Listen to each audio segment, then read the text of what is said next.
Mike Waters with the Syracuse Post-Standard with Armen and Levack at 104.5, the team, Syracuse.com. You can find Mike Waters. And, Mike, you were at Jim Boeheim's press conference yesterday, and thanks for joining us today. Thanks for spending a few minutes with us. I kind of I've been having fun with Jim Boeheim's press conference yesterday, Mike, because to me, he started it by saying, I take full responsibility. You know, I'm going to be a man. I'm paraphrasing. I'm going to be a man. I'm going to fess up to all of it. And then he spent 30 minutes kind of saying, this wasn't me. I had nothing to do with this. I didn't know about this. No one told me this.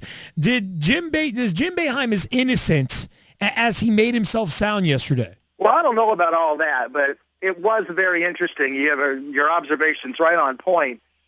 He would say, I take responsibility for X, and then he would say, however, you know, it was actually the director of basketball operations. Right. Or I take responsibility for Y, Yeah.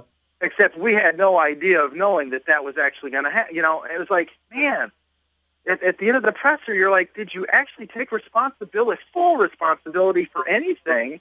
Or, you know, there was a lot of excuses made, and I don't know how that's going to play with the NCAA when this university eventually files its appeal. It may not matter at all because they may just take the appeal on itself, and, you know, they'll never concern themselves with what Jim Boeheim said at yesterday's press conference. But if anybody with the NCAA's Committee on Infractions was watching that, you know, I can't believe that they were all that thrilled with the tone.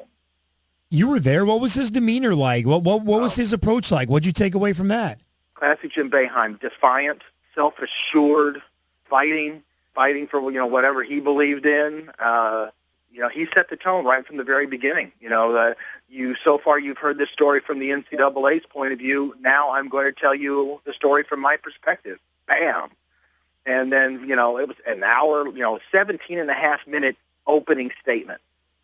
You know, it was powerful stuff, and he really just kind of went through the NCAA's report section by section, disagreeing with it at every level. Mike Waters of Syracuse.com with Armen and Levack. Armen riding solo at Wolves 111. Come watch the NCAA tournament games with us. We're having a great time. Mike, you've been around Jim Boeheim for his entire career at Syracuse. Yesterday, you know, when he's talking about his retirement, was this at all a forced retirement to call it in 3 years? I mean, are you 100% confident that 3 years from now, Jim Boeheim is going to be ready to walk away? You know, I'm not sure what to make of that 3-year thing because it's so un-Boeheim-like. You know, for, you know, the past several years, whenever asked about retirement, he never wanted to talk about it, didn't want to put a date on it. Said he would retire when he felt like he wasn't either effective anymore or when he just wasn't, you know, didn't feel like, you know, the energy to do the job anymore. For him to say now that he knows, you know, to set a mark 3 years down the line is just really odd.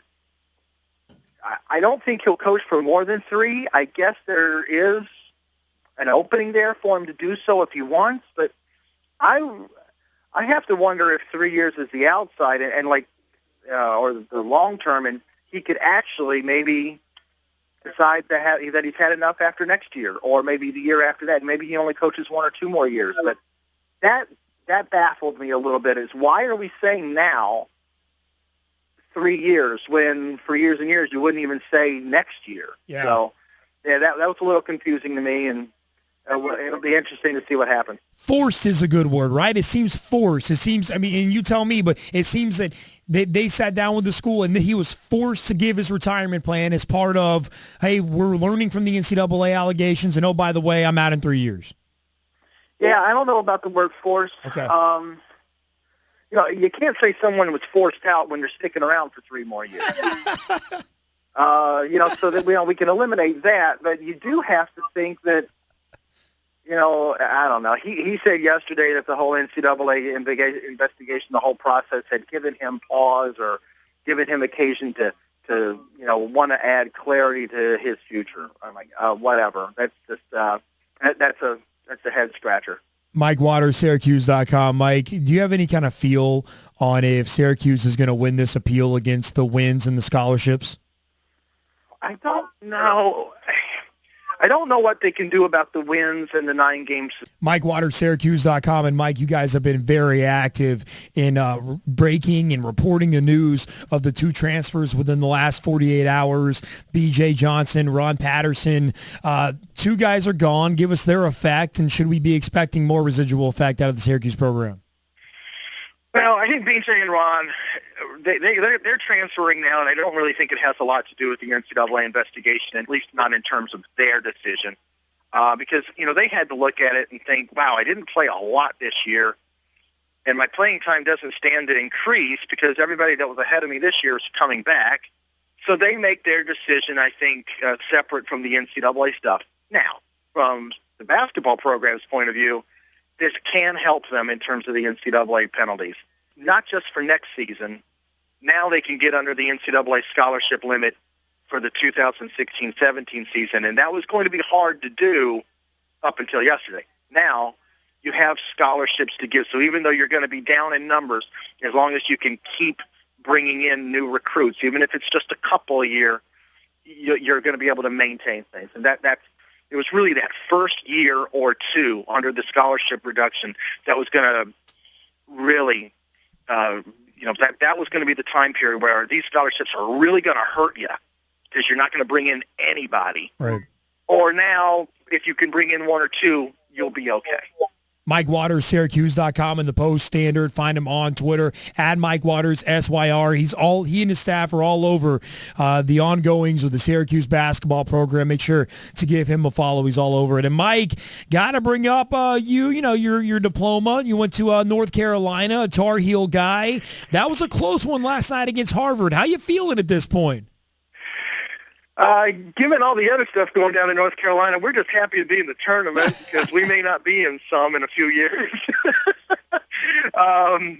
With the whole academic scandal that's going on down there. But I knew going in that Harvard game yesterday was going to be tough for them because they have to have somebody in front of them like Duke or Virginia or somebody to get them fired up. Because if they're not really fired up, they lack what I call that junkyard dog mentality. They're not very tough, both physically and mentally. They're not a strong-willed bunch, at least not when I've been able to see them. Mike Waters, Syracuse.com. Mike, I know you got a lot going on. Thanks for squeezing us in today. Hey, good talking to you. Have a good day. Hey, thank you, Mike.